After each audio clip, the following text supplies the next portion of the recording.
الحمد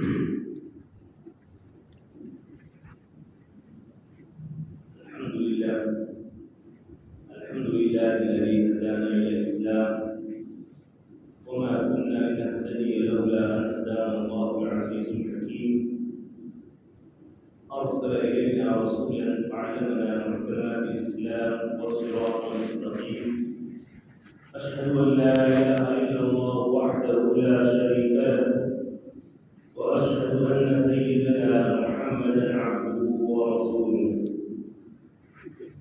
صلى الله عليه وعلى آله وأصحابه أجمعين. فأعوذ بالله من الشيطان الرجيم. بسم الله الرحمن الرحيم. قال الله سبحانه وتعالى: إنما أموالكم وأولادكم فتنة. قال رسول الله صلى الله عليه وسلم: خيركم من تعلم القرآن وعلمه، أو كما قال صلى الله عليه وسلم. معزز علماء الكرام، بزرگان دین، السلام علیکم ورحمۃ اللہ وبرکاتہ۔ آج کی بات چیت شروع کرنے سے پہلے میں ایک چیز کی وضاحت کرنا چاہتا ہوں، اور میں جب بھی ہندوستان آتا ہوں، آسٹریلیا یا نیوزی لینڈ سے، تو جب بھی میری بات ہوتی ہے تو میں ہمیشہ اپنے بیان کے شروع میں یہ بتلا رہنا مناسب سمجھتا ہوں کہ دوران بیان اگر میں نے کوئی انگلش سینٹنس یا ورڈ میں نے بول دیا تو یہ مجھے شو آف یا دکھلاوا نہ سمجھے، کیونکہ آلموسٹ ہمیشہ وہاں پر 100% ہم لوگوں کی بات چیت انگلش میں ہی ہوتی ہے، اس لیے مجھے معذرت سمجھے۔ اور ساتھ میں اپنے استاد محترم مفتی عبدالرشید صاحب کا مشکور ہوں کہ انہوں نے مجھے یہاں پر موقع عطا فرمایا کچھ دین کی باتیں پہنچانے کا۔ اللہ سبحانہ و تعالی ہمارے حضرت کی محنت کو قبول فرمائے، ان کے علم میں اور ان کی زندگی میں اللہ سبحانہ و تعالی برکت عطا فرمائے، اور اللہ سبحانہ و تعالی ان کو استقامت کے ساتھ دین کا کام اور زیادہ کرنے کی توفیق عطا فرمائے۔ معزز سامعین اکرام، اللہ سبحانہ و تعالی نے اس دنیا کے اندر کم و بیش 1,24,000 انبیاء علیہ الصلوۃ والتسلیم کو بھیجا، اور ہم سب جانتے ہیں کہ یہ جماعت اللہ سبحانہ و تعالی کی چوز کی ہوئی، پسندیدہ کی ہوئی ہوتی ہے۔ ان کو دنیا کی کسی چیز سے کوئی غرض نہیں ہوتی، لیکن جو اولو العزم انبیاء ہیں ان میں سے ایک سیدنا زکریا علیہ السلام اور سیدنا ابراہیم، یہ دونوں اولو العزم نبی ہیں۔ ان کو نبوت اور پروفٹ ملنے کے بعد بھی انہوں نے اپنی زندگی کے اندر ایک چیز کی کمی محسوس کی۔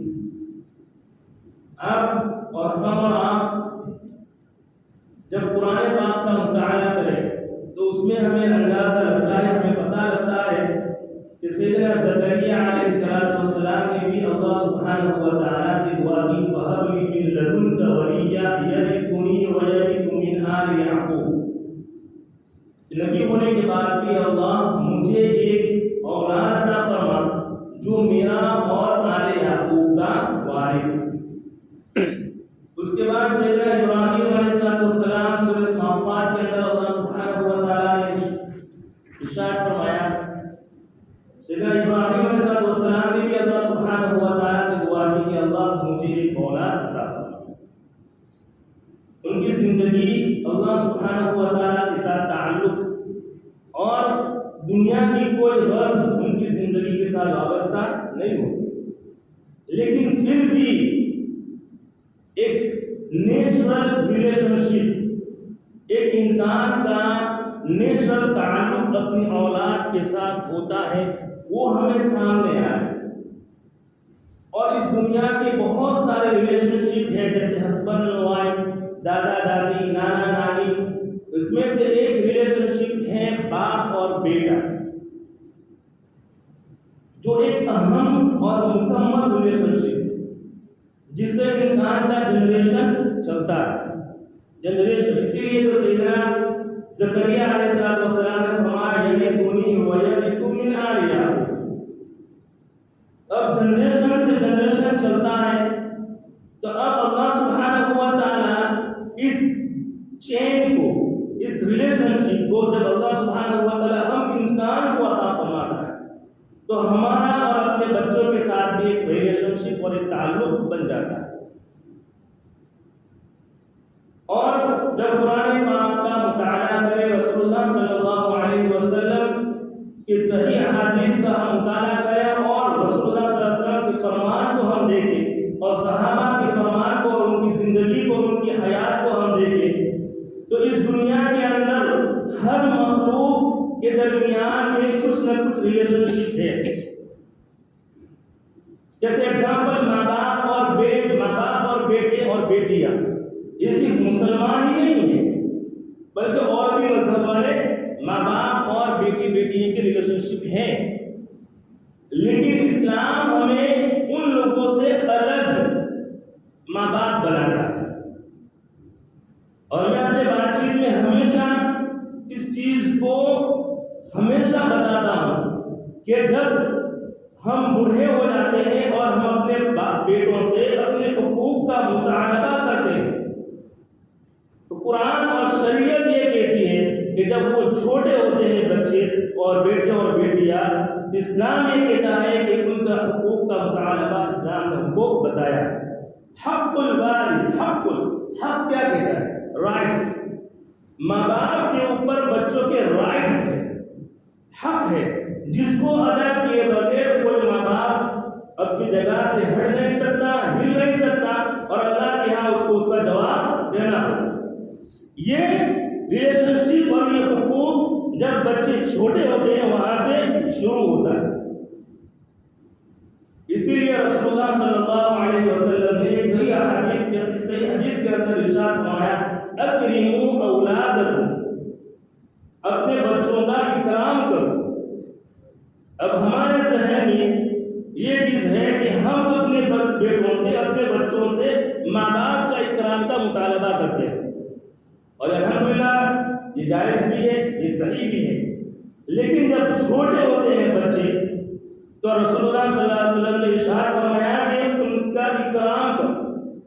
اس کے اندر علماء اکرام نے بہت ہی الگ الگ طریقے سے اس کو بتایا ہے کہ کس طریقے سے ان کا اکرام کرنا ہے. اس میں سب سے پہلی چیز یہ ہے کہ ان کا اچھا نام لو اور ان کو اچھے القاب سے پکارو.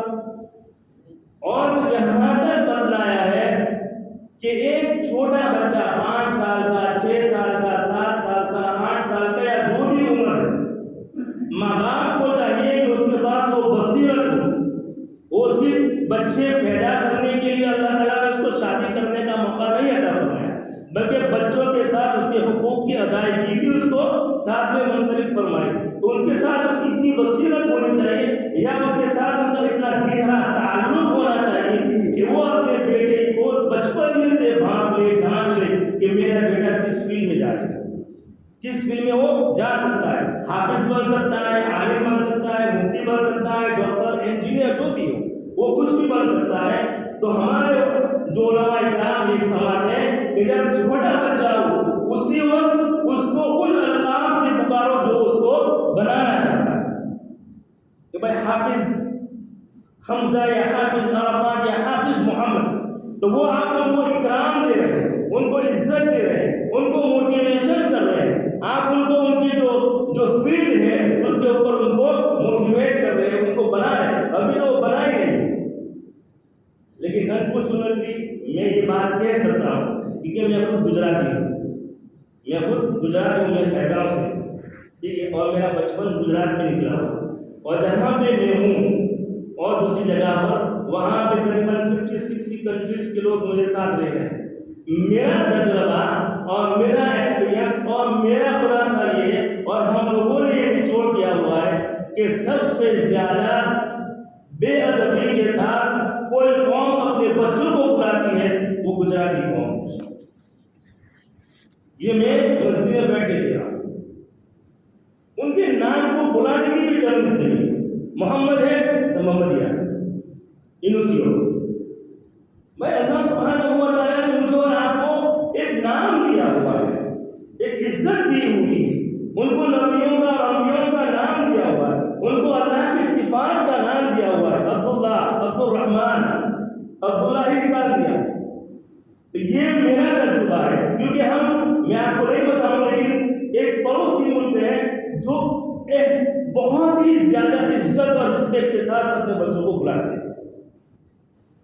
تو بہرحال کہنے کا مطلب یہ ہے کہ یہاں سے ہماری زندگی شروع ہوتی ہے, ایک ریلیشن شپ شروع ہوتا ہے کہ اپنے بچوں کو یہیں سے اکرام دینا شروع کریں.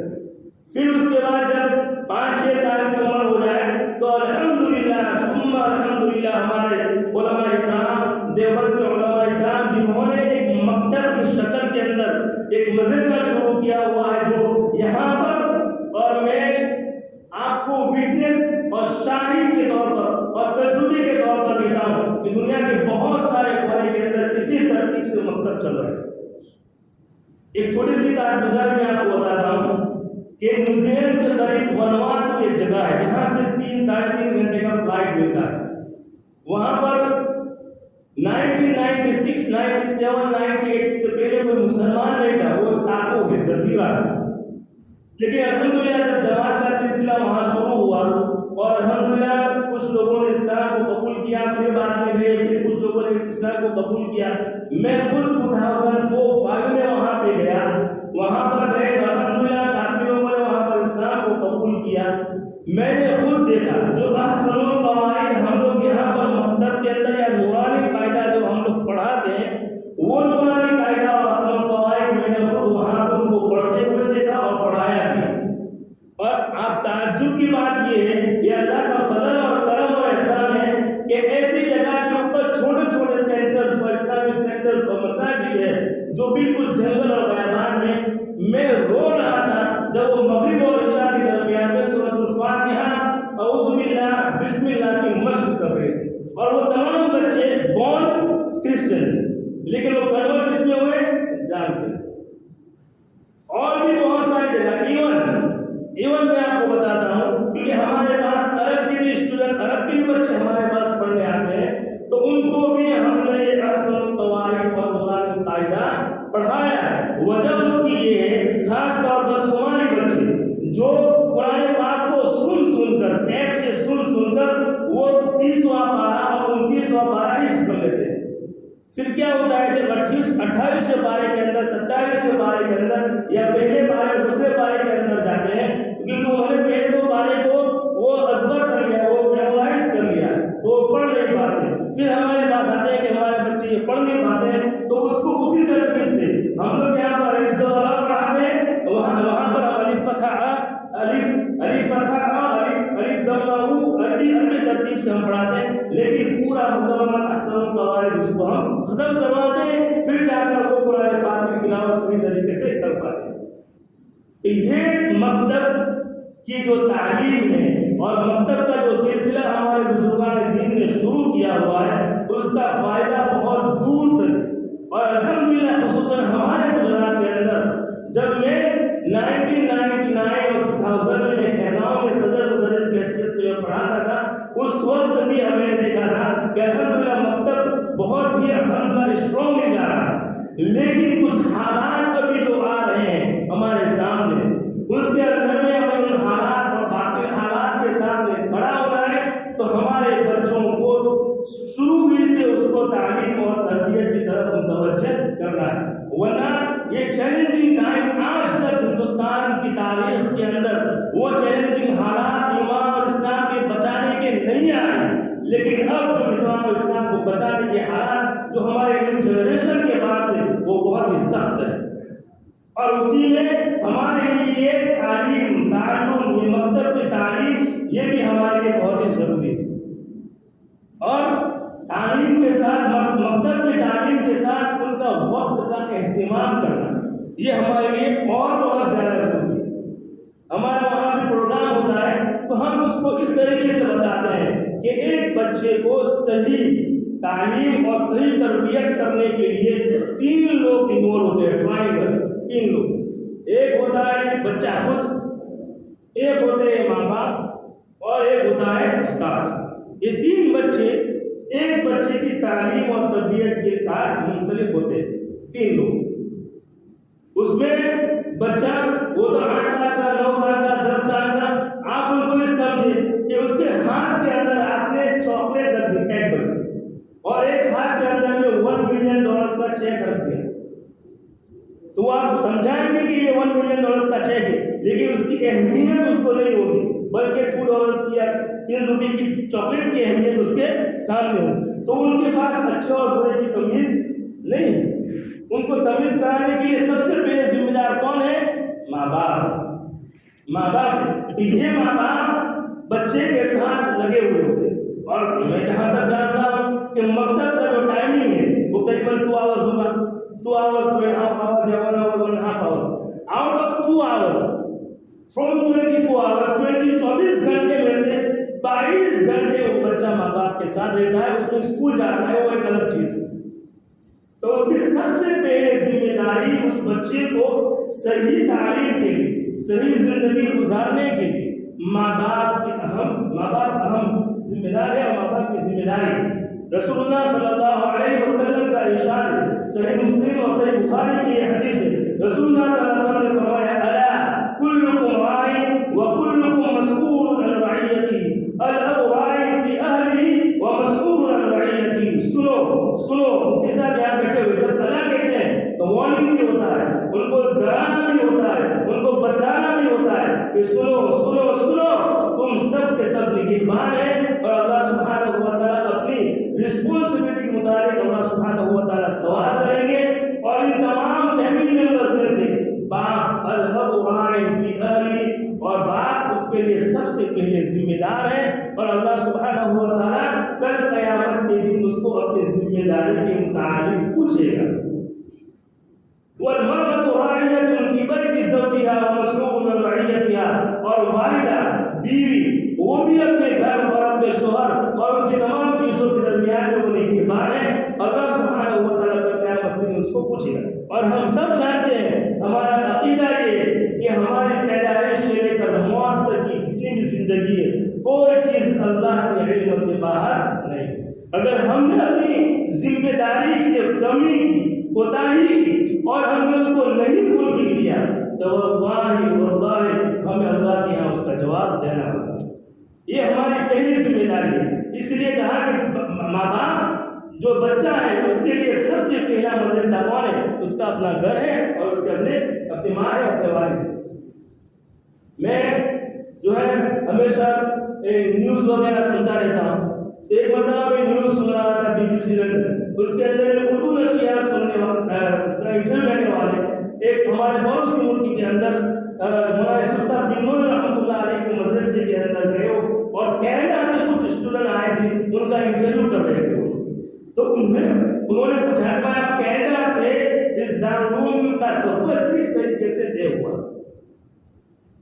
تو آن ایئر وہ بتا رہے تھے کہ میرے ماں باپ کے لیے کچھ بھی نہیں تھے، لیکن وہ کوئی آئے، ان سے ملاقات کی، پھر میرے بابا میرے والد محترم 2 دن کے لیے گئے، پھر میری والدہ گئی کچھ دن کے لیے۔ پھر کیا ہوا کہ ہمارے گھر کے اندر آن ایئر میں سن رہا ہوں، بالکل 100% بات میں بتا رہا ہوں کہ میرے گھر کے اندر میرے والد محترم نے فضائل اعمال کی تعلیم شروع کی۔ کچھ دن تک ہم لوگ نہیں بیٹھے، لیکن پھر آہستہ آہستہ ہم لوگ بیٹھنا شروع ہوئے۔ حیات الصحابہ، حکایت الصحابہ میں سے میرے ماں باپ، میرے والد محترم جب قصے پڑھتے تھے، روزانہ وہ چیز پڑھتے تھے، تو وہ پڑھ کر، وہ سن کر ہمارے دل کے اندر میں یہ جذبہ پیدا ہوا کہ ہمیں بھی انہی کی طرح بننا ہے۔ وہی گھر کی تعلیم ہمیں کینیڈا سے اٹھا کر یہاں دارالعلوم میں لے کے آئے۔ میں اور آپ سوچیں، ہمارا جو ماحول جو ہے یہاں پر اور جو آ رہا ہے، ان کے لیے گھر کی تعلیم، گھر کے اندر بیٹھنا، بچوں کے ساتھ بات کرنا، ان سے ایک چیز کا فرینڈلی پوچھنا کہ مکتب میں آج کیا پڑھ کے آئے، اسکول میں آج کیا پڑھ کے آئے، یہ میری اور آپ کی ذمہ داری ہے۔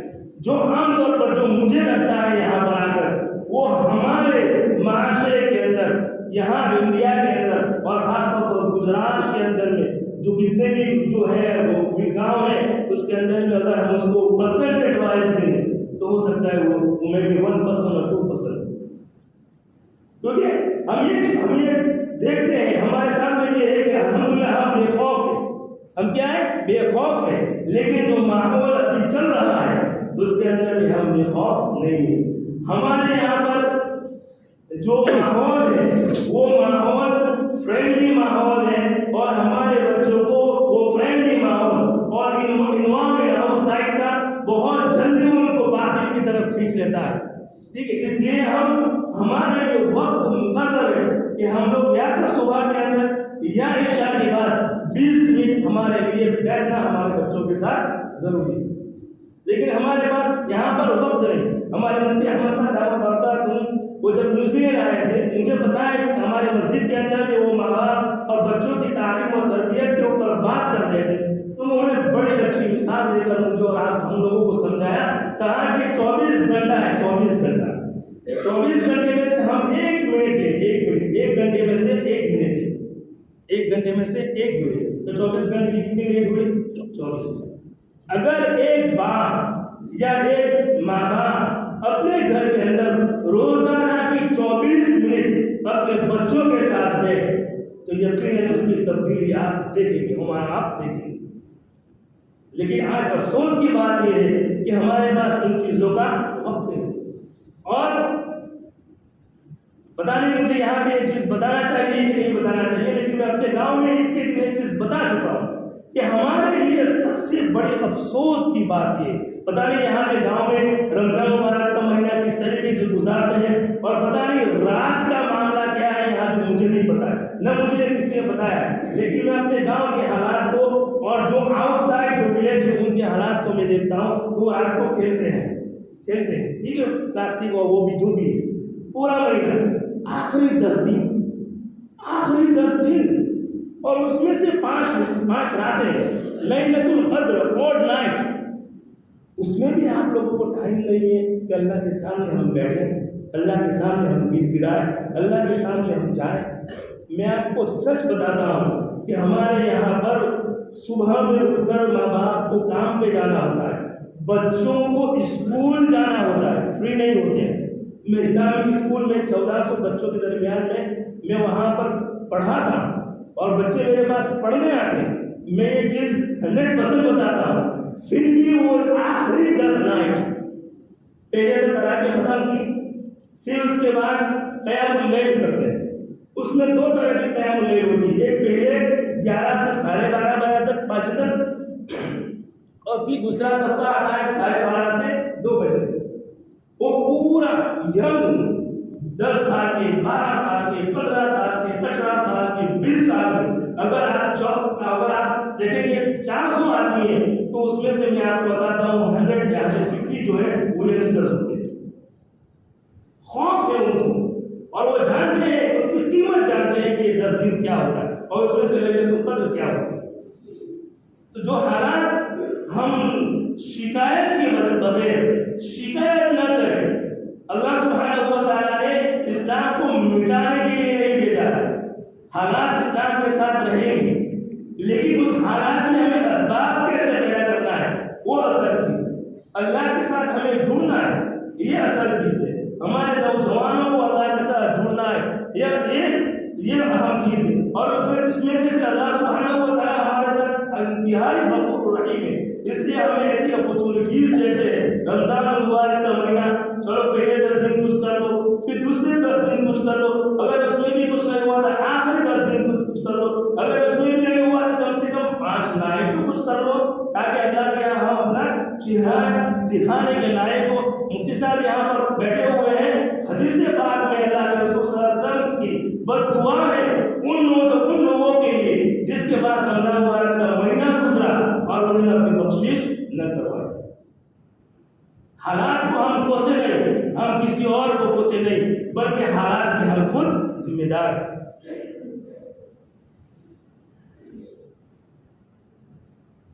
بہرحال میں کہہ رہا تھا کہ 3 لوگ اس کے اندر میں ذمہ دار ہیں، ایک بچہ خود، پھر ماں باپ اور پھر استاد۔ یہ تین لوگ ایک بچے کو صحیح تربیت کرنے کے لیے، صحیح تعلیم کے لیے اس کے ذمہ دار ہے۔ ان تینوں لوگوں کو اکٹھا ہو کر محنت کرنی چاہیے، اس میں بھی کیونکہ بچہ ہوتا ہے، اور جو میچور آدمی ہوتے ہیں وہ ماں باپ ہوتے ہیں، اور میچور آدمی ہوتے ہیں وہ کون ہے؟ ٹیچر ہوتے ہیں۔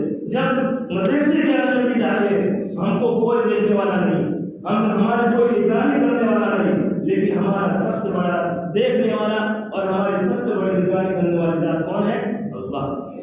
یہ وقت ان کی امانت ہے، یہ وقت ان کی امانت ہے، اور ان کو بہت ہی بصیرت کے ساتھ، پراپر انڈرسٹینڈنگ کے ساتھ بچوں لوگوں کو، ہم لوگوں کو صحیح ڈائریکشن میں لے کے جانا ہے۔ اس لیے الحمدللہ یہ جو مکتب کا نظام جو چل رہا ہے، میں آپ کو بتا رہا ہوں، اگر یہ ٹاپک میں نے چھیڑ دیا تو 5-10 منٹ ہو جائے گی، اور ہو سکتا ہے کچھ لوگوں کو اچھا لگے، کچھ لوگوں کو برا لگے، لیکن آج ہماری مسلم کمیونٹی ہمارے بچوں کو پڑھانے کے لیے، دین تعلیم کے لیے ماشاءاللہ کتنے پیسے اسپینڈ کرتے ہیں، کتنے پیسے خرچ کرتے ہیں، تاکہ استادوں کو ہائر کرتے ہیں، ان کو تنخواہ دیتے ہیں۔ اب کتنی تنخواہ ہے، کیا ہے، وہ ایک اہم ٹاپک ہے، وہ ایک اہم مسئلہ ہے ہمارے لیے۔ ہم ظالم نہ بنے، ہم ظالم نہ بنے، ہم اپنے اماموں کے ساتھ، اپنے استادوں کے ساتھ ظالم نہ بنے، بلکہ ہم ان کو اچھی طریقے سے رکھیں، ان کو صحیح تربیت دیں، ان کو صحیح ان کو معاوضہ دیں۔ میں ایک بات بتاتا ہوں جو ہمارے لیے سب کے لیے، میں پڑھاتا ہوں اپنے اسکول کے اندر، میرا وقت شروع ہوتا ہے 3:30 بجے سے، میں 5-10 منٹ جلدی چلا جاتا تھا تاکہ بچوں کو تھوڑا سپروائز کروں، میرا کانٹریکٹ بنا ہوا ہے، اس کے اندر میں ٹائم ہے 3:30 بجے کا۔ انہوں نے مجھے پتا نہیں کیمرے کے اندر دیکھا کہ امام صاحب جلدی آ رہے ہیں، 15 منٹ مجھے بلائے بغیر میرے کانٹریکٹ کے اندر انہوں نے ٹائمنگ کو چینج کر دیا۔ میرا معاوضہ 3:30 سے نہیں بلکہ 3:15 سے شروع کر دیا، اور یہ ایک دن کا نہیں، ہفتے میں 5 دن اور پورے سال۔ یہ ہے امانت دار، یہ ہے، اسی لیے اللہ سبحانہ و تعالیٰ برکت دیتے ہیں۔ اس لیے مجھے میرا یہ کہنے کا مطلب یہ ہے کہ استاد ہمارے لیے ایک اہم جز ہے، ہمارے کمیونٹی کے لیے ایک حصہ ہے، ان کو خوش رکھے، اور استاد کو بھی چاہیے کہ جو وقت ہے ان کو صحیح جو استعمال کرے۔ اللہ سبحانہ و تعالیٰ مجھے اور آپ لوگوں کو ان چیزوں کے اوپر کہنے سننے سے زیادہ عمل کرنے کی توفیق عطا فرمائے، اور ہمارے بچوں کی جو ذمہ داری ہمارے اوپر ہے ان کو صحیح طریقے سے فلفل کرنے کی توفیق عطا فرمائے۔ سب سے پہلی ہماری ذمہ داری ہے کہ ہم بچوں کو ہم صحیح تعلیم دیں، پھر بعد میں جب بڑے ہوتے ہیں تب بچوں کی ذمہ داری ہوتی ہے کہ وہ ماں باپ کے ساتھ اس کا سلوک کرے، لیکن پہلی ذمہ داری میری اور آپ کی ہے۔ اللہ سبحانہ و تعالیٰ مجھے اور آپ کو کہنے سننے سے زیادہ عمل کرنے کی توفیق عطا فرمائے۔ آمین۔ وآخر دعوانا الحمد للہ رب العالمین۔ معافی